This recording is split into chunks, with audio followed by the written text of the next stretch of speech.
Time is a very difficult thing to pin down. There's a famous saying of St. Augustine of Hippo that when he was asked, what is time? He said, I know what it is, but when you ask me, I don't. And yet it seems absolutely fundamental to our life. Time is money, we say. I don't have enough time. Time flies. Time drags. And I think we should go into the question of what this is, because in our ordinary common sense, we think of time as a one-way motion from the past, through the present, and on into the future.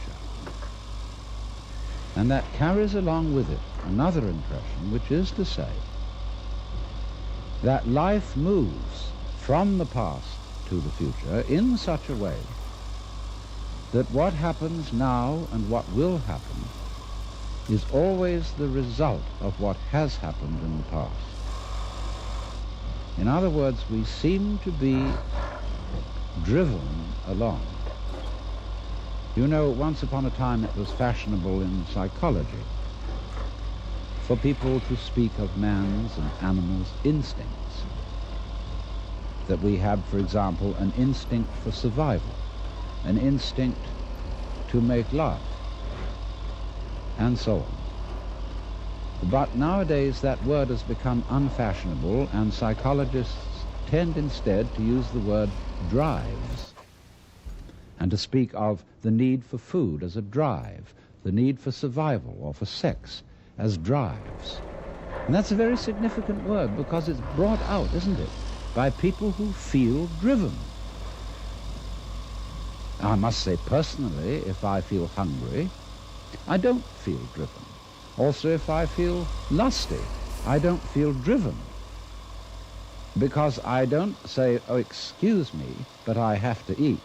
Or excuse me, but I need to fulfill my sexual urges, my biological impulses.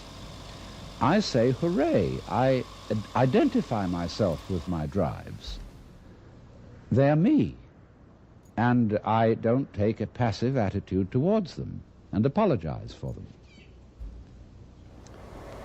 So the whole idea of our being driven is connected with the idea of causality, of life moving under the power of the past. And that is so ingrained in our common sense that it's very difficult to get rid of it, because I want to turn the thing round completely the other way and say that the past is the result of the present.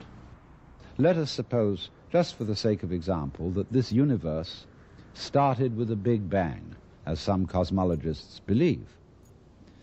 Now, when that bang happened, it was the present, wasn't it?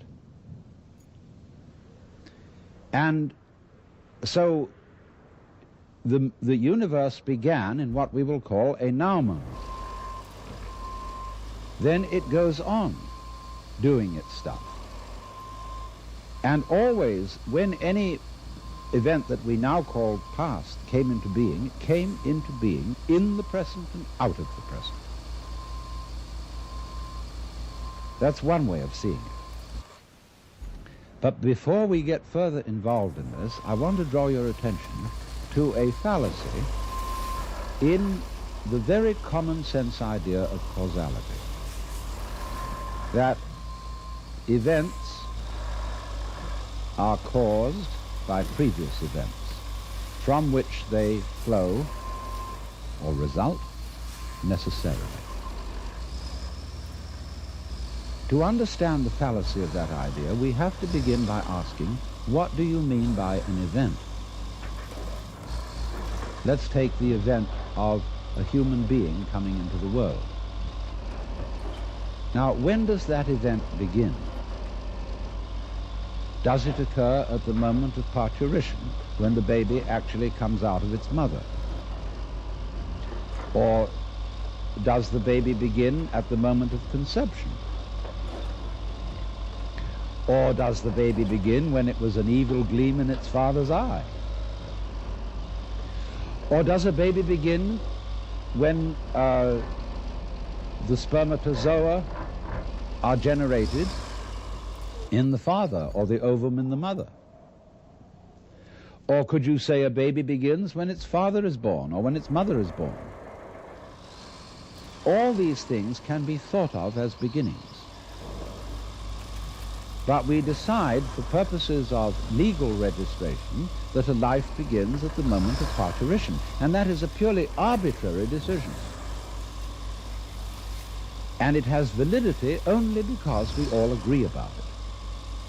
Let me show you the same phenomenon in the dimension of space instead of the dimension of time. Let's ask, how big is the sun? Are we going to define the sun as limited by the extent of its fire? That's one possible definition. But we could equally well define the sphere of the sun by the extent of its heat. We could also define the sphere of the sun by the extent of its light. And each of these would be reasonable choices, except that it's rather difficult to keep track of the extent of its light, because we're inside it. And therefore we have arbitrarily agreed to define the sun by the limit of its visible fire. But you will see in all these, by these analogies, that how big a thing is, or how long an event is simply a matter of definition. Now, therefore, when by simple definition, for purposes of discussion, we have divided events into certain periods, we'll say the First World War began in 1914 and it ended in 1918. Now, actually, all those things which led up to the First World War started long before 1914, and the repercussions of that war have continued long beyond 1918. How are we to distinguish an event from its repercussions? So you will see that because we have divided events from one another in this arbitrary way, we do that, and then we sort of forget we did it. And then we have a puzzle. How do events lead to each other? Because you see, in reality, there are no separate events. Life moves along like water. And it's all connected, as the source of a river is connected to the mouth and to the ocean. And all the events or things going on are like whirlpools in the stream. Because you go there today and you see a whirlpool. You go there tomorrow and you see a whirlpool. But it isn't the same whirlpool because all the water is changing every second. What is happening is not really what we should call a whirlpool, but rather a whirlpooling. It is an activity, not a thing. And indeed, every so-called thing can be called an event. We call, say, a house, housing. We call a mat, matting. And we could equally call a cat, a catting. So we could say the catting sat on the matting.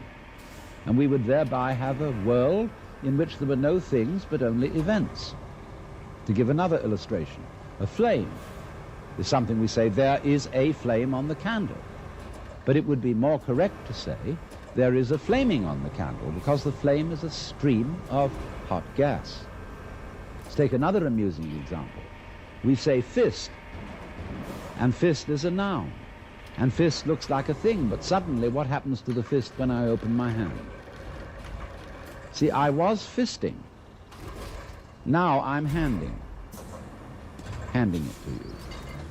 So every kind of so-called thing can be spoken of as an event, and because events flow into each other, the fisting flows into the handing, we cannot say exactly where one ends and the other begins. So therefore, if we remember that, we shall see that we do not need the idea of causality to explain how a prior event influences a following event, because it's like this. Supposing I'm looking through a narrow slit in a fence, and a snake goes by. I've never seen a snake before, and this is mysterious. And I see through the slit in the fence first the snake's head. Then I see a long, trailing body, and then finally the tail. I say, well, that was interesting. Then the snake turns round and goes back. And again I see first the head, and then after an interval the tail. Now if I call the head one event and the tail another, it will seem to me that the event head is the cause of the event tail, and the tail is the effect. But if I look at the whole snake, I will see a head-tailed snake, and it would be simply absurd to say that the head of the snake is the cause of the tail, as if the snake came into being, first the head and then the tail. The snake comes into being out of its egg as a head-tailed snake. And so in exactly the same way, all events are really one event.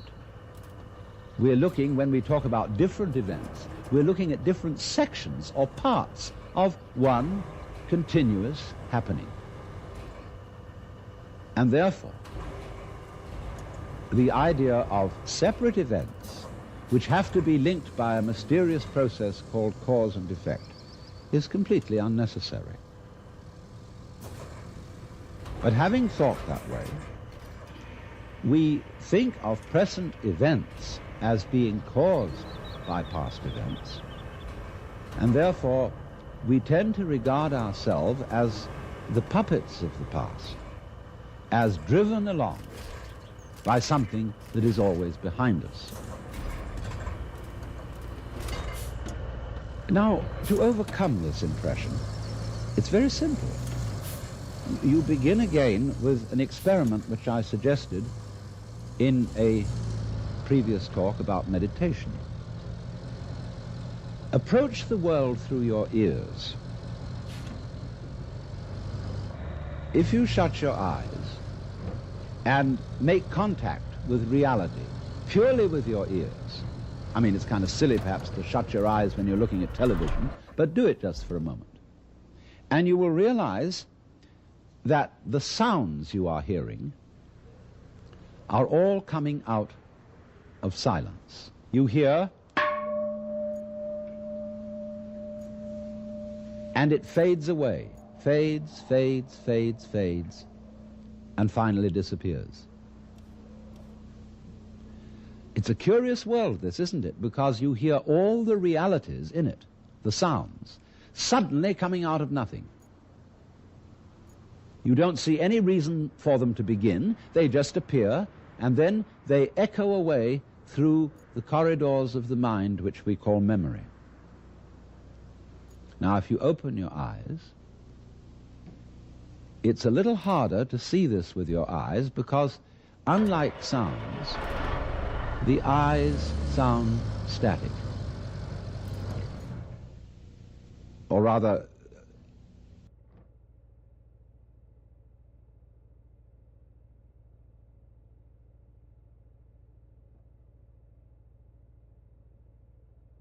they look static. Everything looks still to your eyes. But you must understand that the world you are looking at, say when you look at a light, that light is vibrating. All material things are vibrations, and they are vibrating at you now in the same way as the sound was vibrating on your ears. In other words, the present world that you see is a vibration coming just as the sound comes out of silence. The light is coming out of space. It's coming out of nothing straight at you now and echoing away into the past. So the course of time is really very much like the course of a ship in the ocean. Because here's the ship, you see, and it leaves behind it a wake.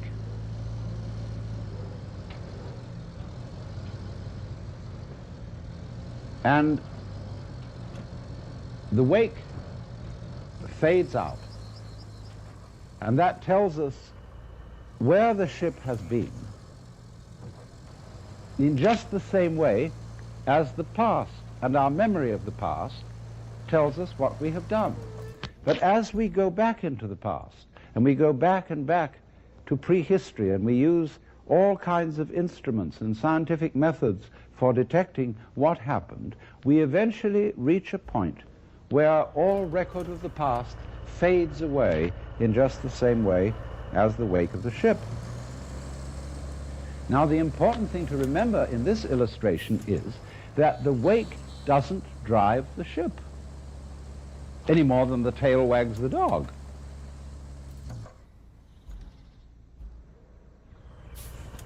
Supposing there's a neurotic, difficult child, and one school of thought used to say, well, bang him about, beat him up, and maybe he'll change.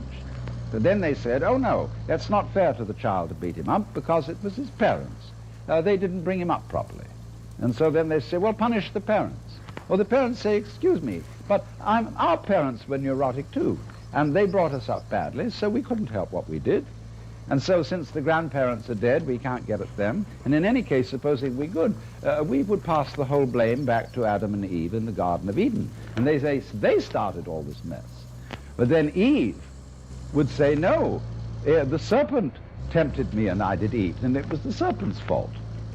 Well, you know, when God, in the story of Genesis, asked Eve, didst thou eat the fruit of the tree whereof I told thee thou shouldst not eat? She said, oh, but the serpent tempted me, and I did eat. And God looked at the serpent, and the serpent didn't make any excuse. He probably winked. Because the serpent, being an angel, was wise enough to know where the present begins. So you see, if you insist on being moved, being determined by the past, that's your game. But the fact of the matter is, it all starts right now. But we like to establish a connectivity with the past, because that gives other people the impression that we're sane. If you ask me then, why am I talking? Well, I could say I'm making a living this way, or I have a message that I want to get across to you. But that is not the reason. I'm talking for the same reason that birds sing, and for the same reason that the stars shine. I dig it. Why do you dig it? Well, I could go on answering all sorts of questions about human motivation and psychology, but they wouldn't explain a thing, because explaining things by the past is really a refusal to explain them at all. All you're doing is postponing the explanation. You're putting it back and back and back and back, and that explains nothing. What does explain things is the present. Why do you do it now? Now, this is a slight cheat, because that doesn't explain it either. Because what happens now, just as the sound comes out of silence, all this comes out of nowhere. This is in connection with what I explained to you in another talk about the power of nothingness. All life suddenly emerges out of space, bang, right now. And to ask again, why does it happen, is an unprofitable question, because the interesting thing is not why, but what. What happens, not why does it happen. I can say, well, I am doing this now because I did that then, and so I am producing for you a continuous line of thought. But actually I'm doing it backwards. I'm doing it always from now and connecting up what I do now with what I did so that you can see a consistent story. If I define myself as the whole field of events, we'll say the organism-environment field, which is the real me, then all the things that happen to me may be called my doing. And that is the real sense of karma. But when we speak about freedom from karma, freedom from being the puppet of the past. That simply involves a change in your thinking. It involves, in other words, you're getting rid of the habit of thought whereby you define yourself as the result of what has gone before, and instead get into the more plausible and more reasonable habit of thought, in terms of which you don't define yourself in terms of what you've done before, but in terms of what you're doing now. And that is liberation from the ridiculous situation of being a dog wagged by its tail.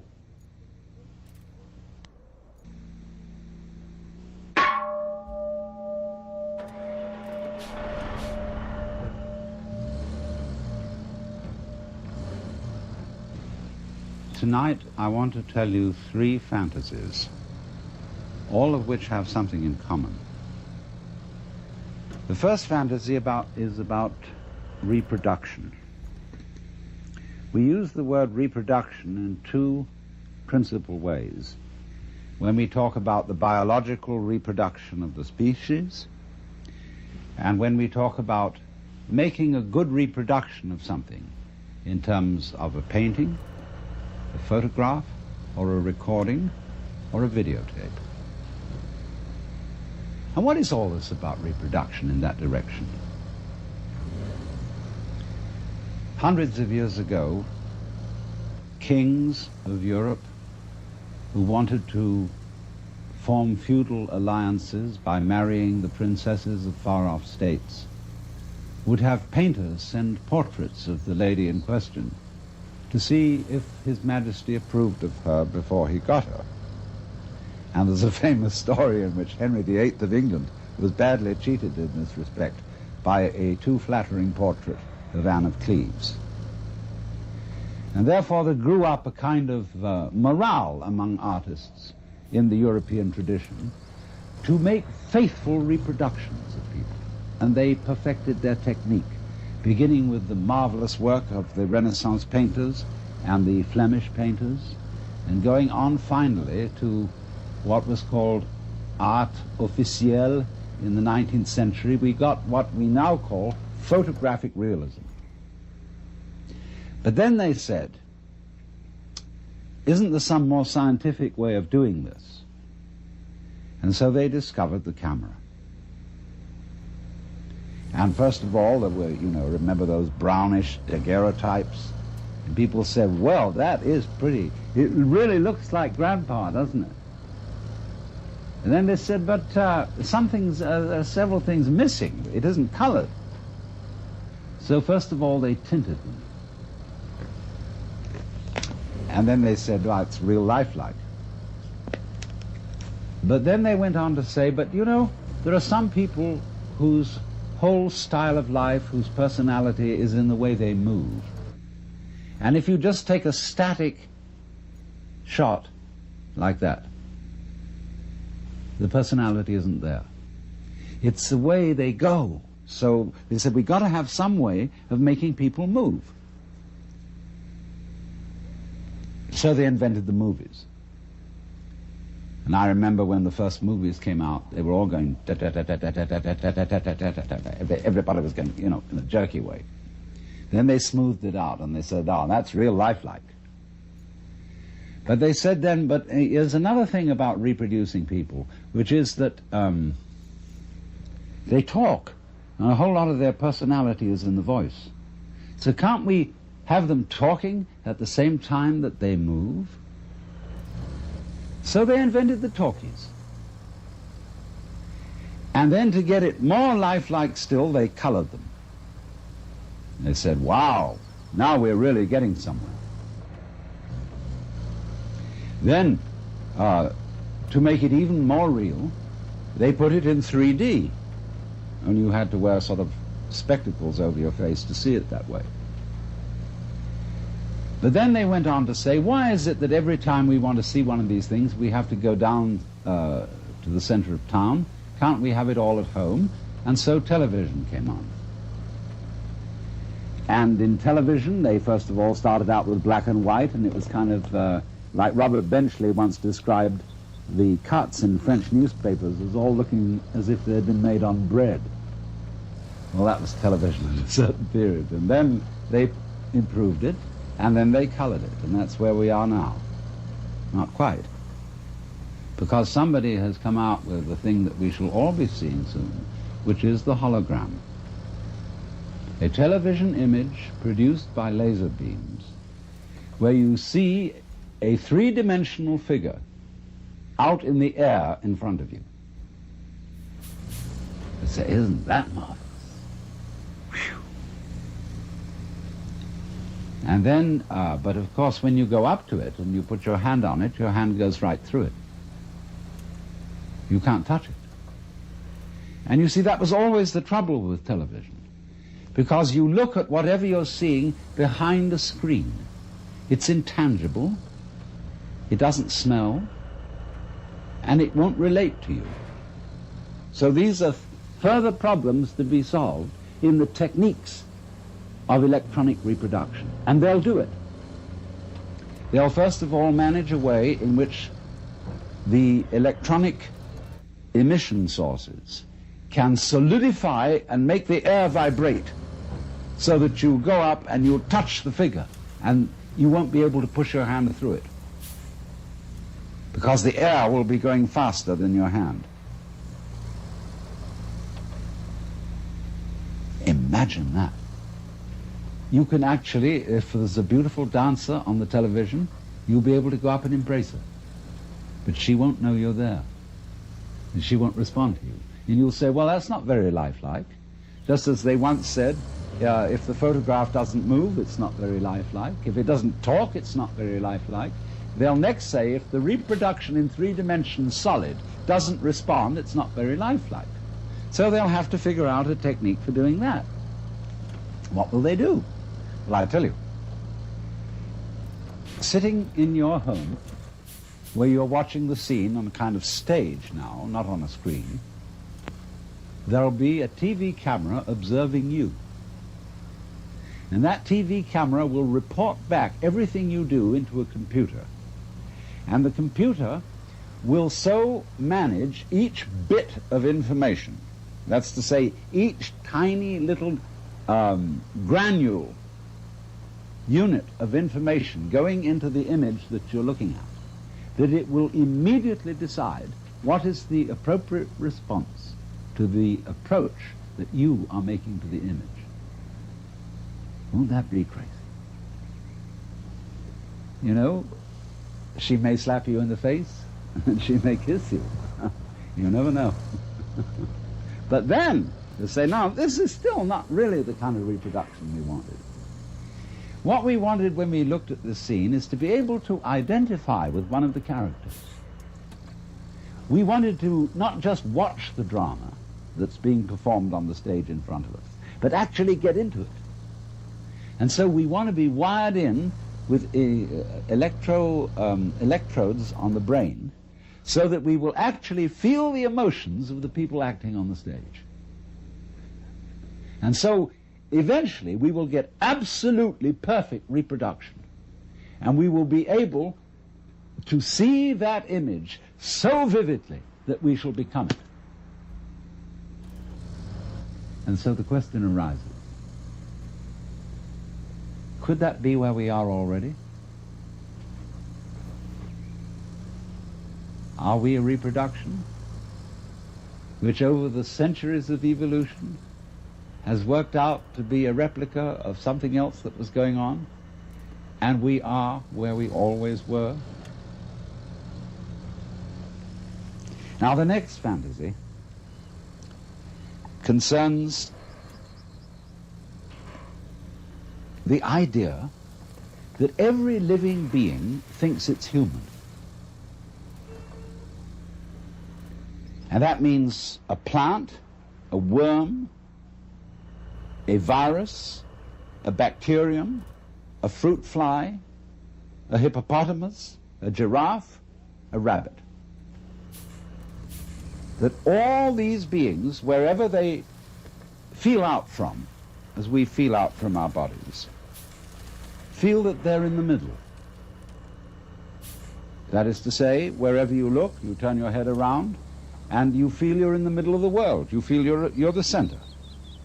And a rabbit or a fruit fly feels that it is a center. And it has around it a company of associates who look like it. And therefore, this creature knows that these are the right people, just as we know when we look at human beings. They're the right people. They are one of us.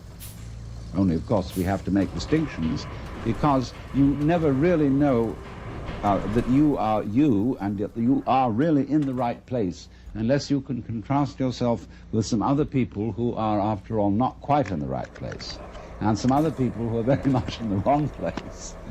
And then, through having this succession of comparisons, you know that you're okay. Well, the insect has exactly the same arrangement. Well, you say, well, insects and things like fishes, they don't have any culture? What do you mean, fishes being civilized and being entitled to consider themselves as humans? Well, let me put the argument from the fish's point of view. Fishes say, human beings are a mess. Look what they do. They can't exist without cluttering themselves and carrying around all kinds of things outside their bodies. They have to have houses and automobiles and books, and records and television and hi-fi equipment and stuff, endless stuff, and they litter the earth with rubbish. Think of a dolphin. He isn't really a fish because a dolphin's a mammal, but a dolphin's point of view towards the human race. Dolphins spend most of their time playing. They don't work, because the grocery is right there in the ocean, whatever they need. And so a dolphin will catch up with a seagoing liner, and it'll get on the wake of the liner and put its tail at an exact angle of 26 degrees. And in so doing, the liner will carry the dolphin along. The dolphin will make circles around the liner just for fun, playing all its life in the water.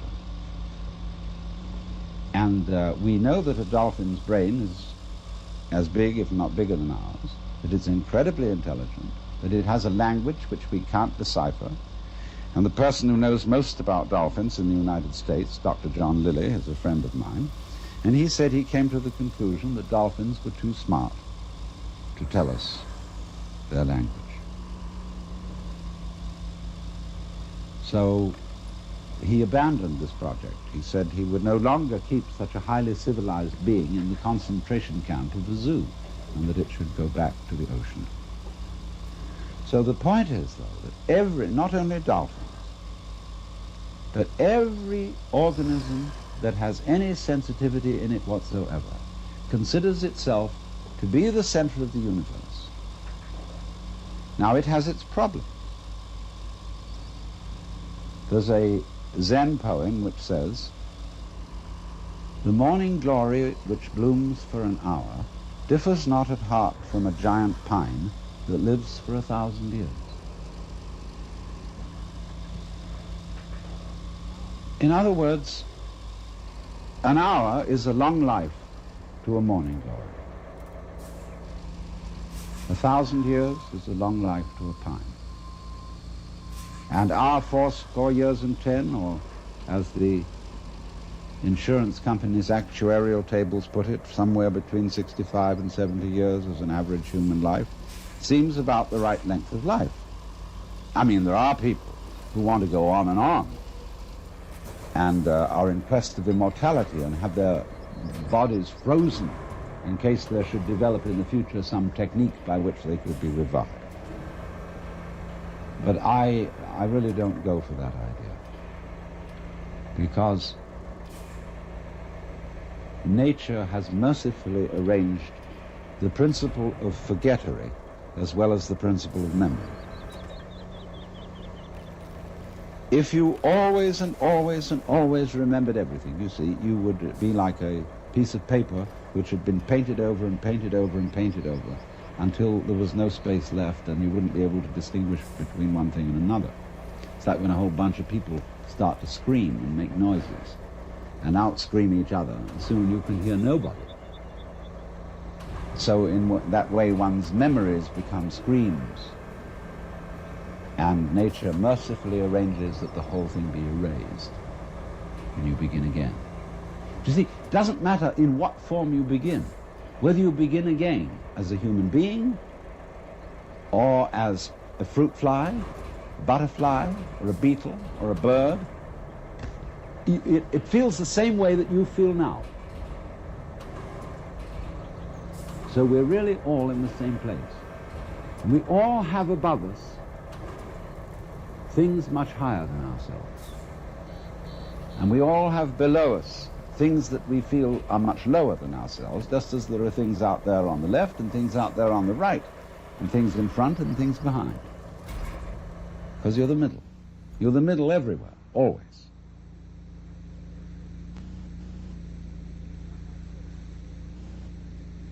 Now my third fantasy.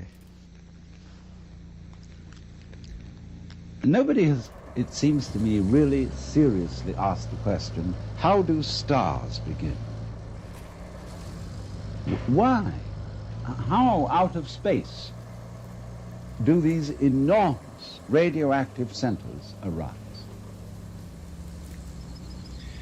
Well, I'm going to solve this problem on the principle of the egg and the hen, because it is said a chicken is one egg's way of becoming other eggs. And if you've understood my second fantasy, you will see how that could be true. Now let's suppose then that a planet is one star's way of becoming another star. You know, stars, when they explode, they send a lot of goo out into space, and some of this goo solidifies into balls which get in orbit and spin round the star. And in one chance in 1,000 maybe, one of those balls will become like the planet Earth, and slowly upon it will arise what some people might call a disease called the bacteria of intelligent life. And they have a notion, these things that we call alive, that they ought to go on. They, you know, have a fixed idea in their heads that they should keep on doing whatever it is they're doing, and they should always be doing it better. So they divide themselves into different species, and these species compete with each other in order to, as it were, flex their muscles and get better and better at whatever it is they are.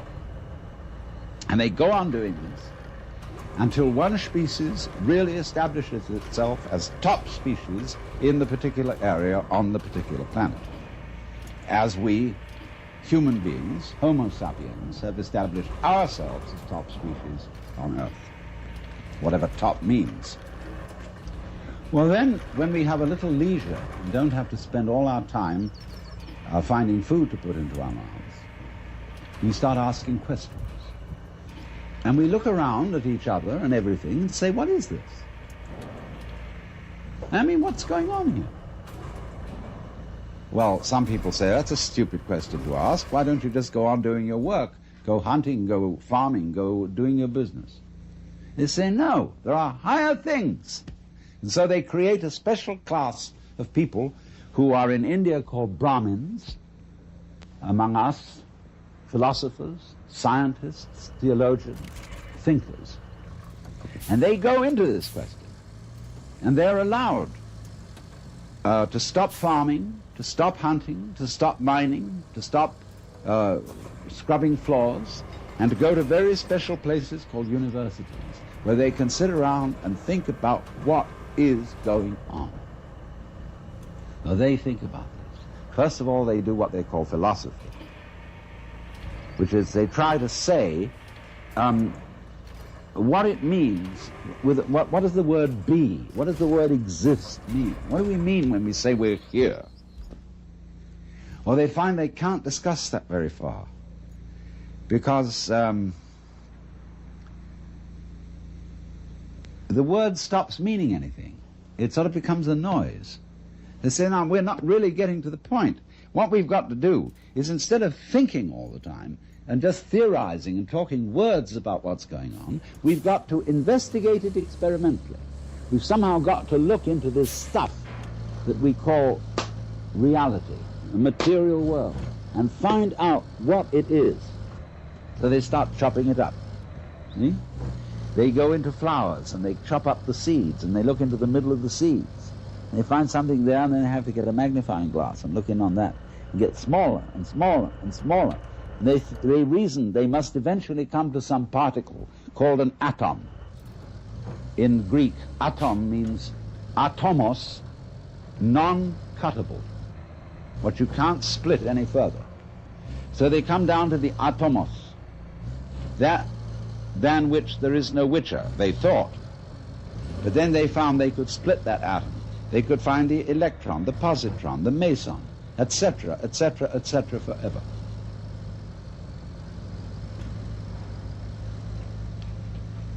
And so they said, well, this is real science, because we've now found out that every atomos of matter contains immense energy, and that we could come to the point where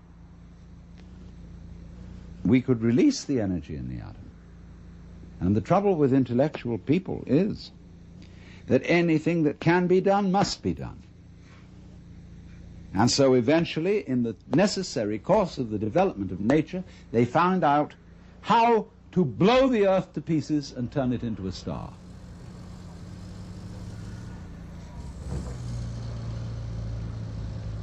So that may be, you see, how stars originate. They have planets, like chickens have eggs, and the eggs burst and turn into chickens. And planets burst through the agency of intelligent life and turn into stars, which throw out other mud balls, which some of which stand a reasonable chance, about as reasonable a chance as, say, any male spermatozoon stands when it enters the female womb of becoming a baby. 1 in a million. And those spermatozoa are in exactly the same position as the planets and the stars. Now, I tell you, this is a fantasy. But you may ask me, isn't it a rather unpleasant fantasy? Aren't things going the wrong way, the wrong direction? In other words, if the whole point of life, I mean, this tender biological substance with all its tubes and filaments and nerves, which is so very sensitive, if all this is to end up in fire, into an absolute blaze of light, don't we say, oh, what a shame? You don't, is that the way it ends?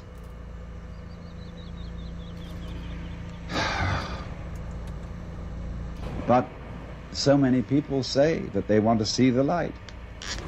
They want to be enlightened. They want to dissolve into the light of God. And then when they've done that, all over again, the process goes on, and it blows out those mud balls.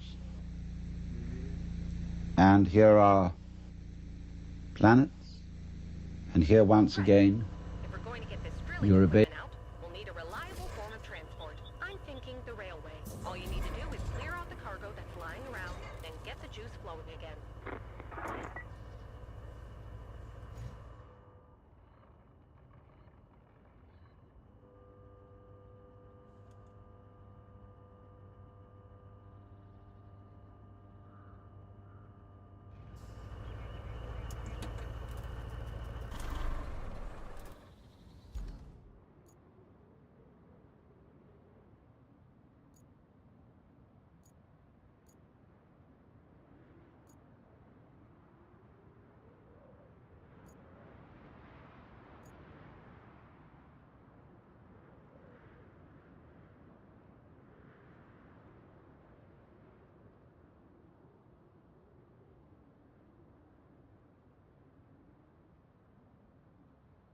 Baby, You're a child.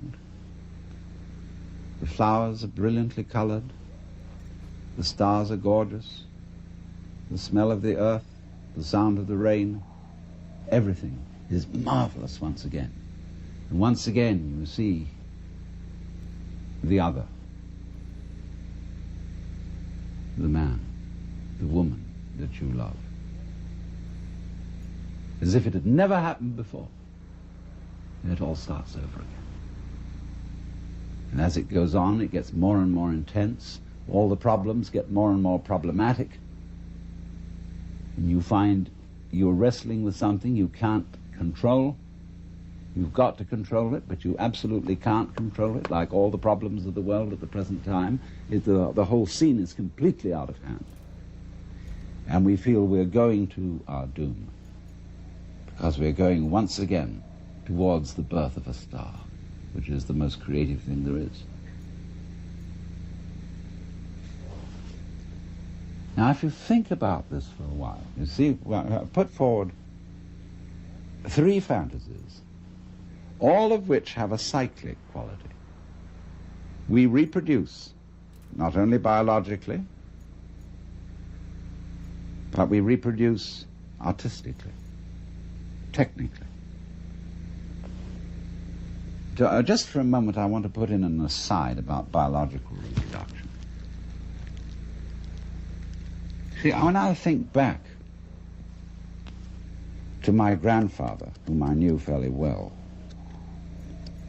he was, when I was a little boy, he was something extraordinarily impressive. He looked like King Edward VII. He was a very, very elegant man, with a little goatee beard. He didn't have sideburns like this, and he had shorter hair, but he was a very elegant fellow, dressed beautifully. And I thought, you know, he was the very image of God. And now here I am, the same age as he was when I first knew him. And I have 5 grandchildren. And I'm sort of no longer impressed by grandfathers.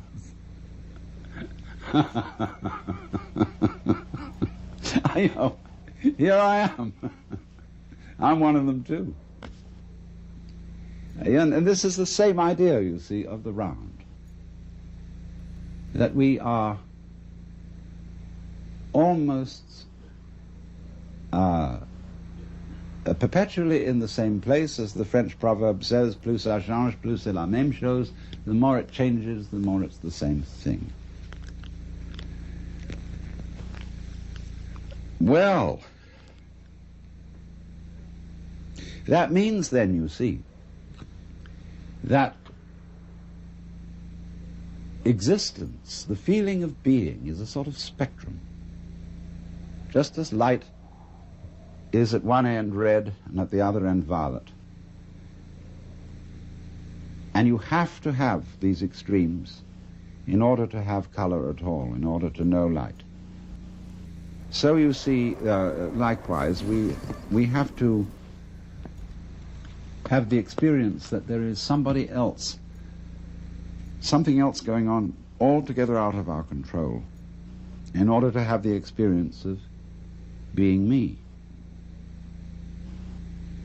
And so in order to feel good, to feel that well, life is worthwhile, that existence is worth going on with, in order to bring out that feeling, just as the red brings out the violet, there has to be in the back of our minds, maybe very far away, the comprehension that there is something that could happen that absolutely mustn't happen, that is the horrors, that is the screaming mimes at the end of the line. We have to know that's there. And every so often, that has to happen. Because if there isn't the experience that we go through, called the screaming mimes at the end of the line, where everything has gone wrong, like just before he died, the British novelist Arnold Bennett said, "I feel somehow that everything's absolutely wrong." You know? So the possibility, even the imagination that there could be such an experience in the back of our heads, is the background which gives intensity to the sense that we call feeling good, feeling that it's all right. It's all right. I'm only bleeding. So, if you understand that, you see that really and truly you're always in the same place. Just as every creature thinks it's a human being. And as just every being turns out to be a reproduction by some interesting technology, whether it's electronic or biological, makes very little difference. And just as it may be, I don't know, planets are stars' ways of becoming other stars, and so on, and so on, and so on. But the moral is, you're always in the same place. And what is that place?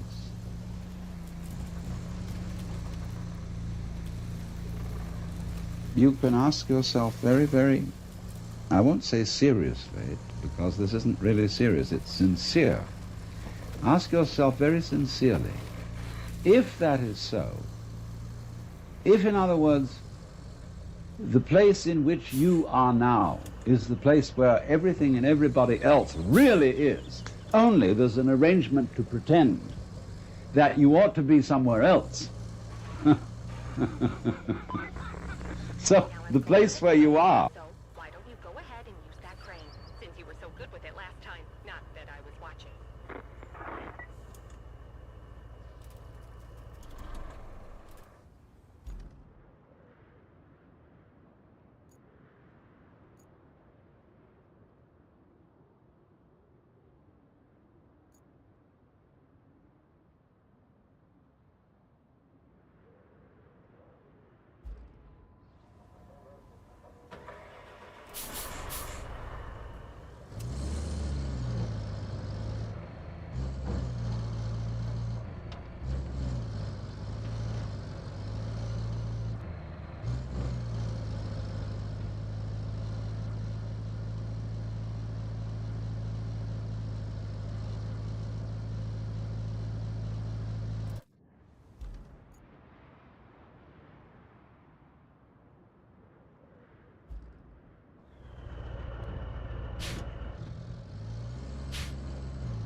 Greenway, ¿qué decía? No sé qué desbloquea.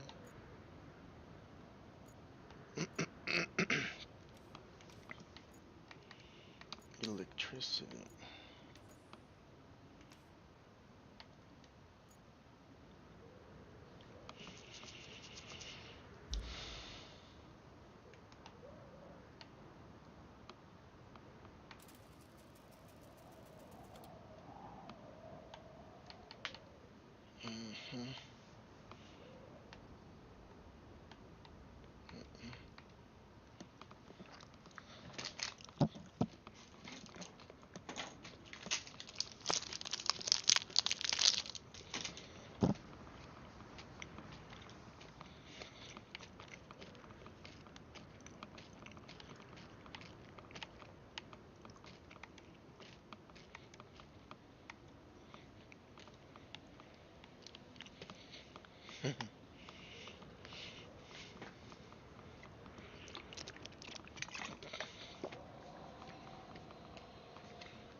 Inmenso.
Is the place where you're always pretending you ought to be somewhere else. And this is the nature of life. This is the pulse. I ought to be somewhere else. So it's a kind of a gazum like that. See? When if you discover that that's the trick that you're playing on yourself, you become serene. And you don't entirely give up the game because you've seen through it. But you say, it really might be fun to go on playing.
When we say to ourselves, you must go on, the reason is, you see, that we are not living in the eternal now, where reality is. We are always thinking that the satisfaction of life will be coming later. Don't kid yourself. Only suckers put hope in the future. There isn't much of a future.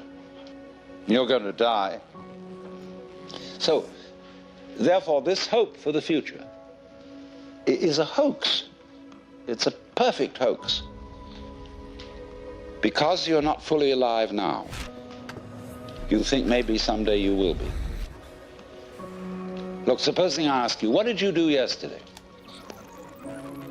Most people will say, well, I got up at 7:30 and I brushed my teeth and I read the newspaper over a cup of coffee,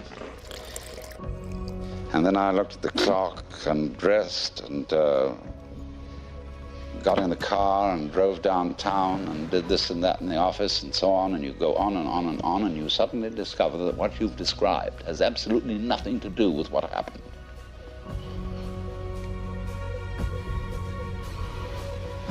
You've described a fleshless list of abstractions, whereas if you were actually aware of what went on, you could never describe it. Because nature is multidimensional, language is linear. Language is scrawny. And therefore, if you identify the world as it is with the way the world is described, it's as if you were trying to eat dollar bills and expect a nutritious diet. Or eat numbers. A lot of people eat numbers. People play the stock market. They're doing nothing but eating numbers. And they're always unhappy, absolutely miserable, because they never get anything. So therefore, they always hope more is coming, because they believe that if they eat enough dollar bills, eventually something satisfactory will happen. So eating the abstractions all the time, we want more time. Confucius very wisely said, a man who understands the Tao in the morning may die with content in the evening. Because when you understand, you don't put your hope in time. Time won't solve a thing. And the Christian word for sinning in Greek is amatanin, which means to miss the point. And the point is eternal life, which is here and now.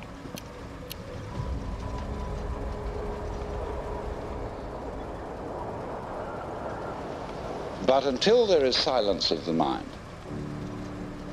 it is almost impossible to understand eternal life, that is to say, eternal now. When you are fully aware and not thinking, you will notice some amazing absences.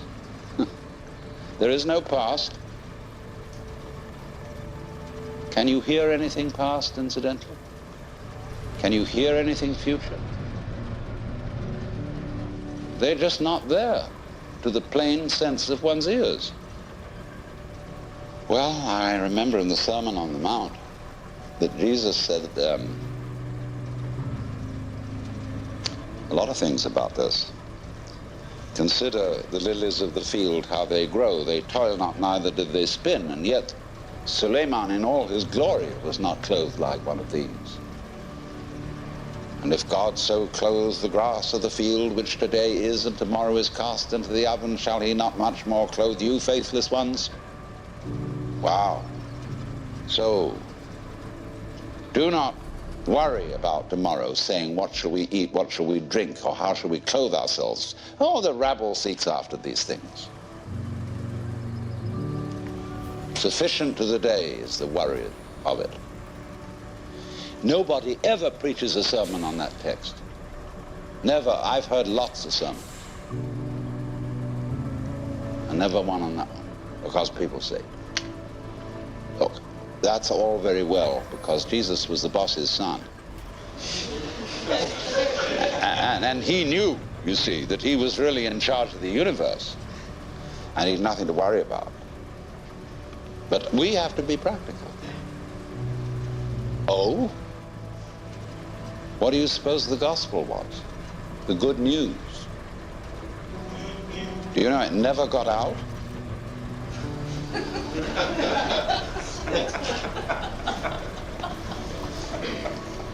You too are the boss's son. That was the gospel. Lots of people in India know that perfectly well. When you get to be a certain age, and after you've studied long enough with a certain guru, then, and then only, may you realize this. If you've put in the time, they finally let you in. Here you have to wait until you're dead. The only place to begin is now. Because here's where we are.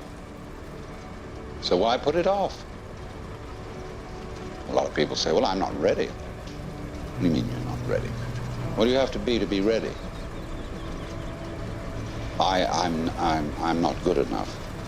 I'm perhaps not old enough, not mature enough, still am frightened of pain. I'm still dependent on material things. I have to, eat a lot, drink a lot, and I better get all that under control first. Oh? Huh. You want to be able to congratulate yourself for having gone through the discipline which is rewarded with realization. That is trying to quench fire with fire. Wouldn't it be great to have no fear? No attachments, no hang-ups. To be as free as the air.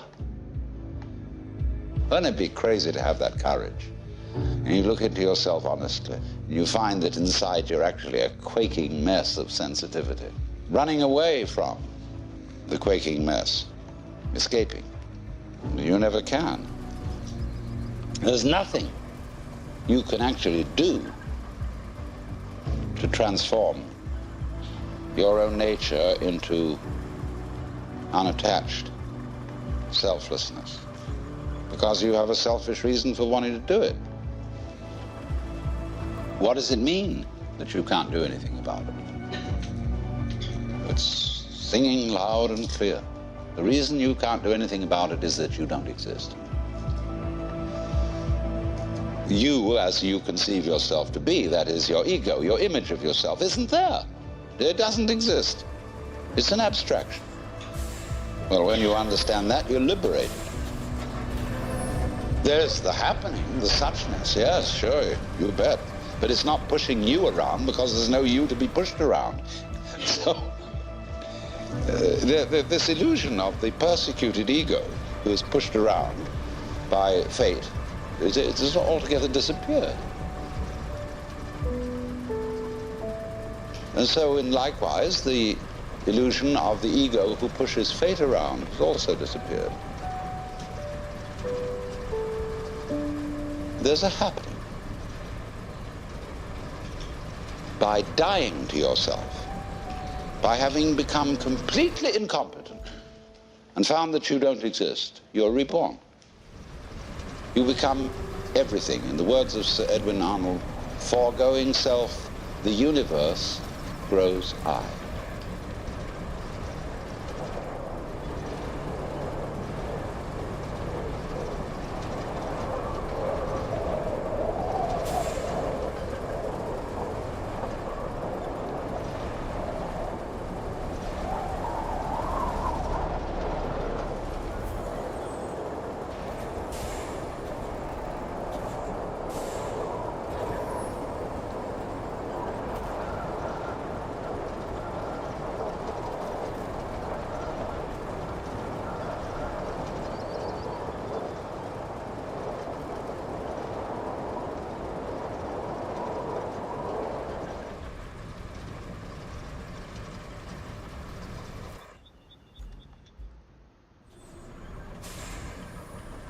It has been well said that Buddhism is Hinduism stripped for export.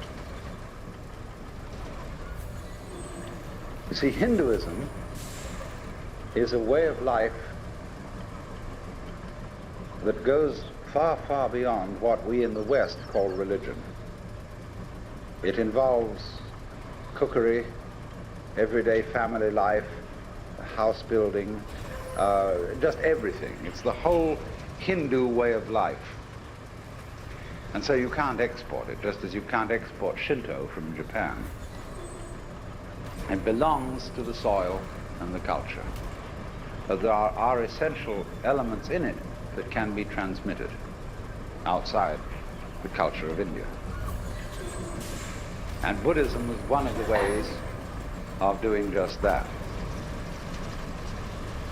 So one might say simply this, to try and sum up what Buddhism is about. The word Buddha is derived from the root Bud in Sanskrit, B-U-D-H, which means to be awake. So the Buddha is the awakened man, the man who woke up. What does he wake up from? Obviously a dream. And what kind of a dream is this? Well, I would call it a state of hypnosis.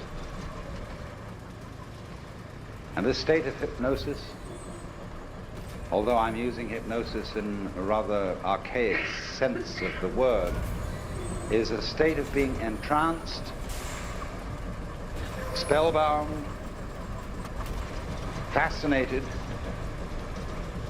and this is called in Sanskrit avidya, A-V-I-D-Y-A. Vidya is knowledge in Sanskrit, and it is the root from which we get videre in Latin, to see, and so vision in English. So putting the A in front of it means non. Avidya, not seeing, ignorance, ignorance, where you see but you ignore everything that you're not looking at. When you put the beak of a chicken on a white chalk line, and the chicken is fascinated with that and can't get away from the chalk line, that's avidya. So in the same way, our beaks were put on a chalk line when we were hypnotized into the notion of attending to life by conscious attention alone, by the spotlight to the exclusion of the floodlight. And so we began to imagine that we were separate individuals.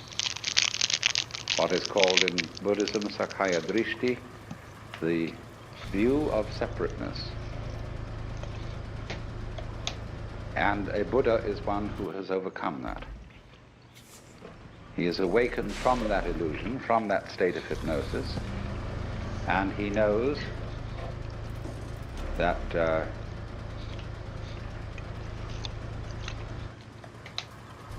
well, I can't put what he knows in any positive terms. This is the special thing about Buddhism. Everything in Buddhism sounds negative. Let's put it this way. Let's suppose you engage yourself in a relationship with the Buddha, or with one. I mean, there are hundreds of Buddhas. One we call Gautama is just the historical Buddha that everybody knows about. But one Buddha leads to another, because as a result of his relationships with people, he turns them into Buddhas too, awakened people. Now you meet one of these people, and he's going to give you a rough time. But one of the Buddhas running around these days is Krishnamurti. And Krishnamurti absolutely destroys everybody's religion. Why do you believe this? Why are you hanging on to that? Why do you want to insist that this idea is so? See?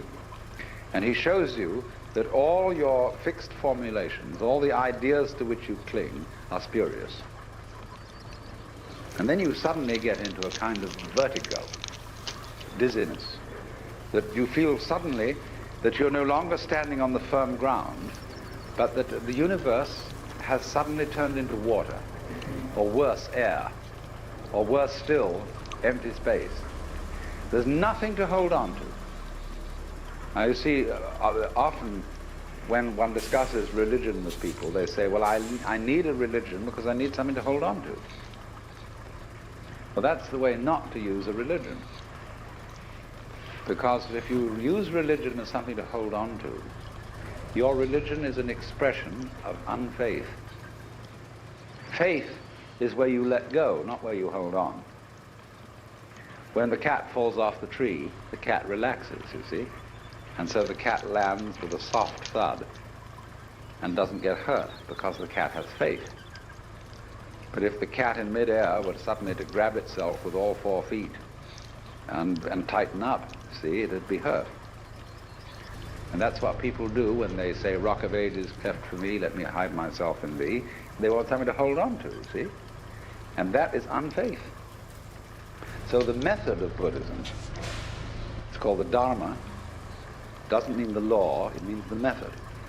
The method is to knock the stuffing out of you, to take away everything to which you cling, to cleanse you completely of all beliefs, all ideas, all concepts of what life is about, so that you are completely let go. So Buddhism has no doctrines at all that you have to believe in. I don't care what background you come from, whether you're a Roman Catholic or at one extreme or a logical positivist at the other. Both are clinging to something, you see? And so the method of Buddhism is to knock out the underpinnings and say, well, not only do we not believe in anything, we don't even believe in not believing in anything. You know, you crawl into a hole and pull the hole in after you. But in this case, you do the exact opposite of that. That's a defensive move, to crawl into a hole. In this way, you crawl into great space and then pull the space out after you. And to go through this is pretty rough, because you can do it on what seems at first to be a merely intellectual level. See, you can engage a group of people in discussion, and you can start, whenever they propose an idea that is their sort of guiding principle of life, you demolish it, show that it doesn't hold water. And step by step you unearth, by talking with them, what are the fundamental ideas they're operating on. Everybody is. Everybody is a philosopher. Everybody has metaphysics, although they may not know what it is, because they've never examined it. But by this method you bring it out, and you demolish it. And this suddenly, what seemed like a very nice intellectual discussion, turns into sheer murder. People get really anxious. They develop all the trembles and the symptoms of extreme anxiety. And so they finally say to the guru, the teacher, well, heaven's sakes, what do you believe in? He says, I'm not proposing anything.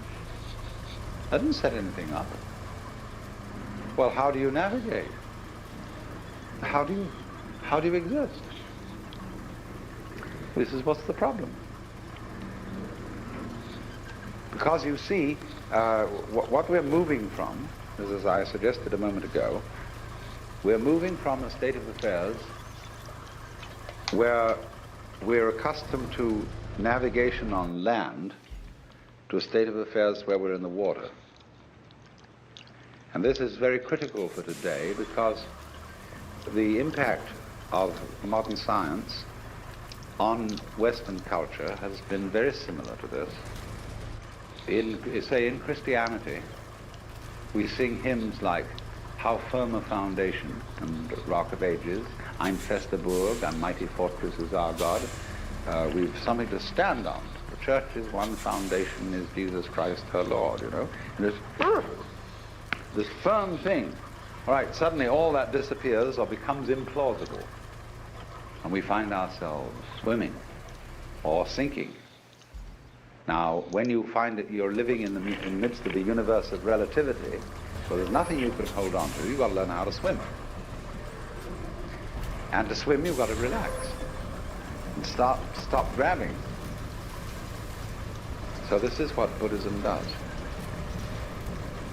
When it says it's the art of let go, of non-attachment. Non-attachment doesn't mean that you lose your appetite for dinner. It means simply that you stop grabbing. You get rid of stickiness. Stickiness in the sense that, for example, when a wheel has an axle that's too tight and it sticks, you want to loosen it up a bit. You don't want it too loose. You don't want it floppy. Like a lot of people, when you tell them to relax, they become like a limp rag. It's not relaxing. Relaxing is having still tone. But it's a middle way. So this is entirely what Buddhism is about. It's about learning, for example, if I may put it in a vivid way, when you were born, you were kicked off a precipice. And there's nothing that can stop you falling. And although there are a lot of rocks falling with you, with trees growing on them and all sorts of things like that, you can cling to one of those rocks, if you like, as it goes down with you for safety. But it's not safe. Nothing is safe. Everything is falling apart. Everything is in a state of change. And there's no way of stopping it.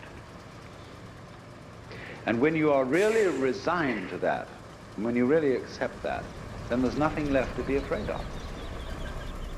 And when there's nothing left to be afraid of, and you've given everything up, and you know that a lot of people in religion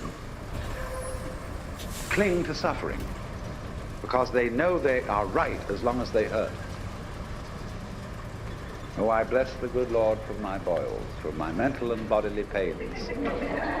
For without them my faith all congeals, and I am doomed to hell's ne'er-ending flames. There are a lot of people who know that they're right so long as they suffer. But that's an illusion too. Even suffering offers no security. Even suicide offers no security in Buddhism, you see.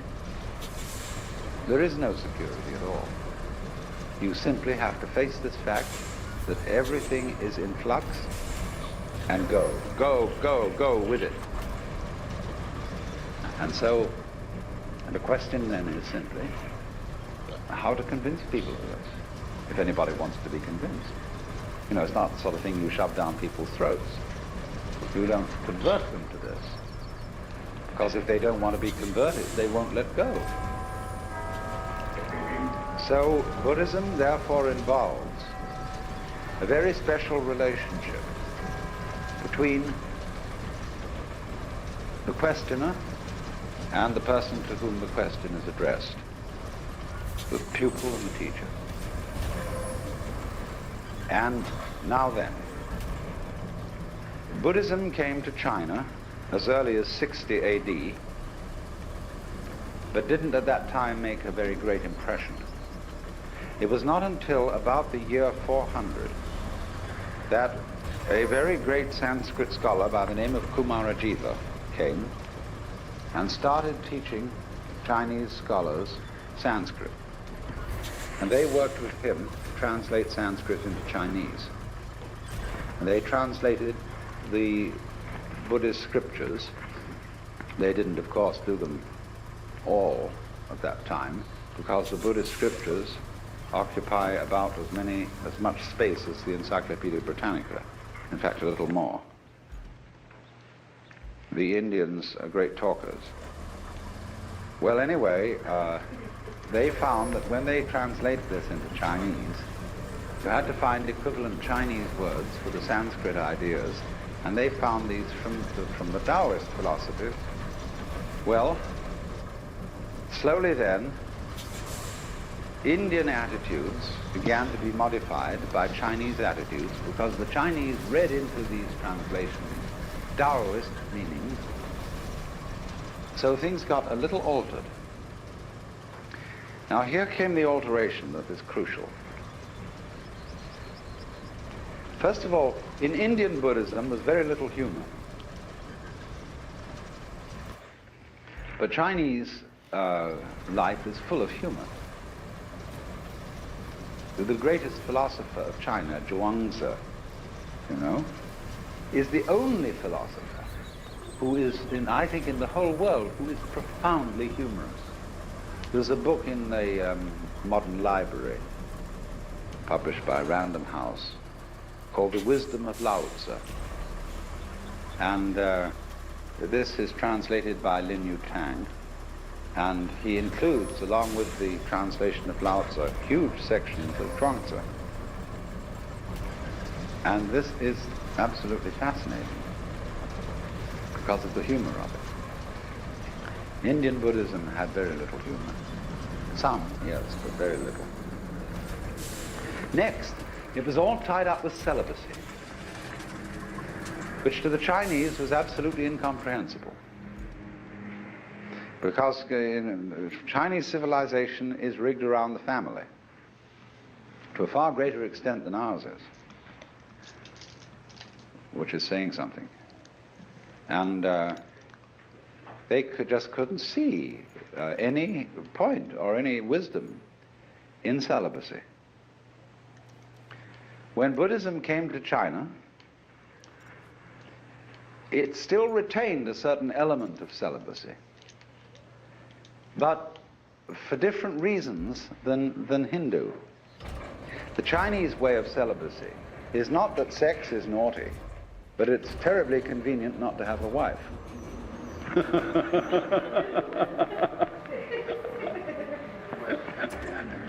In other words, the ideal of the uninvolved life has a certain appeal, but they could never get through into their heads the notion that sexual desire was bad, which has always played a fairly strong role in Hindu thinking.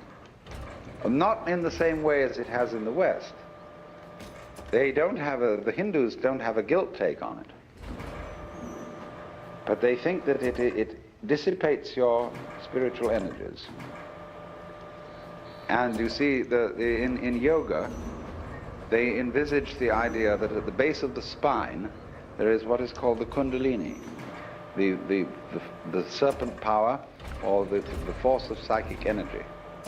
And so long as it remains at the base of the spine, this force is dissipated in sexuality. Now, yoga is to suck this thing up the spine and get it into the head.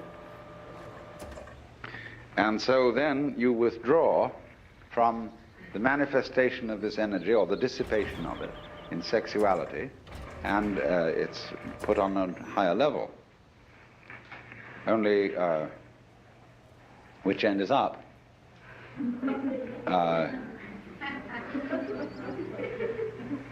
You can do it the other way too. They have what's called the right-hand way of doing it and the left-hand way of doing it. I'm not going to go into that now. But the Chinese didn't see it that way. They couldn't see that it was a dissipation of energy.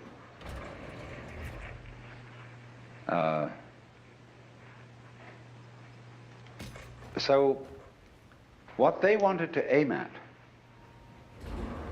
was a way of living Buddhism and being awake, but at the same time remaining active in the ordinary life of the world. It's what's called, in their phraseology, being king on the outside and a sage on the inside.